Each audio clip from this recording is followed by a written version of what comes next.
Châtenois-Ribeauvillé, mercredi 20 septembre. La matinée s'annonce radieuse et mon moral est au beau fixe. Après un petit déjeuner servi par mon hôte qui m'instruit avec humour sur le brame du cerf, je musarde sur les places de Châtenois, observant l'architecture médiévale et m'enquérant de la vie des cigognes. Celles-ci se battent pour ce très bel emplacement, avant de pénétrer dans l'église Saint-Georges, pour laquelle, en 1765, le grand facteur d'orgue Jean-André Silbermann a construit cet orgue magnifique de 19 registres. La source de Géria-Brune a servi de lieu de culte à l'époque romaine, puis mérovingienne, avant d'être christianisée au Moyen-Âge. Sur la pierre gravée au fronton de la fontaine, Mercure, dieu romain, et Romestra, déesse gauloise, couple mixte, apporte abondance, prospérité et fécondité. Je quitte les vignes pour m'enfoncer dans la forêt, passe devant cette borne pentagonale, suivant toujours le GR5 qui contourne la crête par le nord. Je longe maintenant la montagne des singes, parc où vivent en semi-liberté une colonie de singes de l'Atlas marocain, un lieu où des associations et universités étudient le comportement de ce macaque de barbarie, encore appelé singe magot, et où elles s'associent pour leur conservation. Derrière la barrière de protection, je les entends se balancer dans les houppiers sans vraiment les voir. Les sangliers qui labourent le sol ne peuvent pas nier leur passage.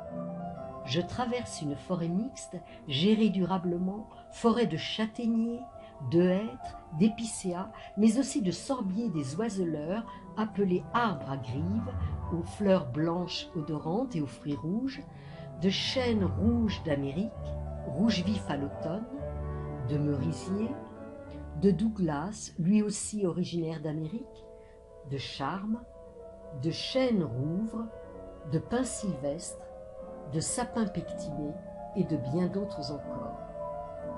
Le GR5 s'élève rapidement en lacet jusqu'au château du Haut-Königsbourg qui domine magistralement la plaine d'Alsace. Me voici soudainement parachuté au milieu d'innombrables touristes. Je décide malgré tout de le visiter et franchement, je n'en suis pas déçu. C'est un château du XIIe siècle, aux 2/3 en ruine, quand l'empereur allemand Guillaume II veut lui rendre le prestige de la forteresse du XVe. Les travaux commencent en 1900 et ne durent que 8 ans grâce au déploiement de techniques très modernes pour l'époque. Par exemple, des locomobiles alimentent le chantier en électricité. Notons que les villages situés au pied du château ne posséderont le courant qu'après la Seconde Guerre mondiale.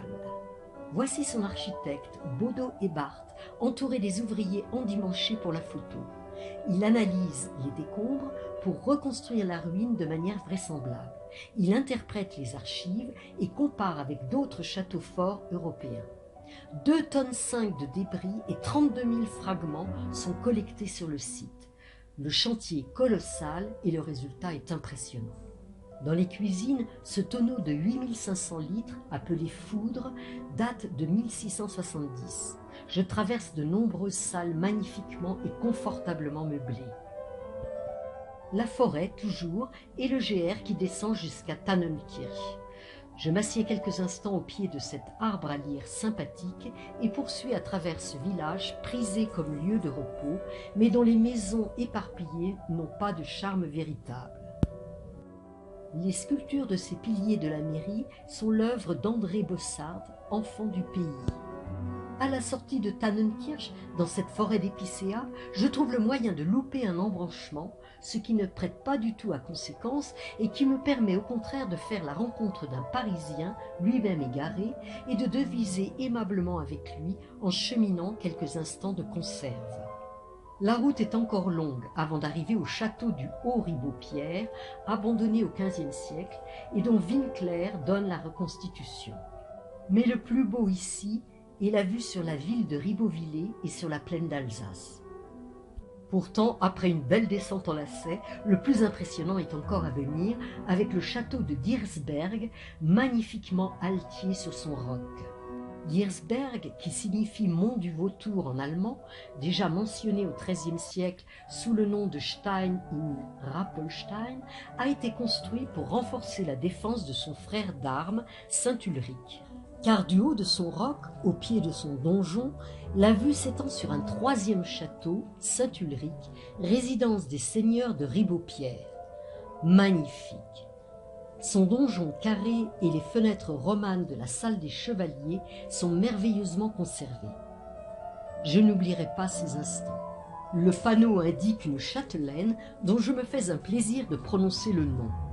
Emma de Ribaupierre, épouse en 1156 Egenolf de Urslingen, un protégé de l'empereur Frédéric Barberousse, cet empereur romain germanique, roi des Romains, roi d'Italie, duc de Souabe et duc d'Alsace, comte palatin de Bourgogne. Je termine ma descente à travers les vignes jusqu'au rempart de Ribeauvillé, une ville moyenâgeuse dont les ruelles animées, fort pittoresques et joyeuses, me conduisent à ma chambre d'hôte. Comme tous les soirs, douche pour atténuer la fatigue, j'ai parcouru près de 30 kilomètres, préparation de la journée du lendemain, puis balade en ville pour repérer un excellent petit restaurant.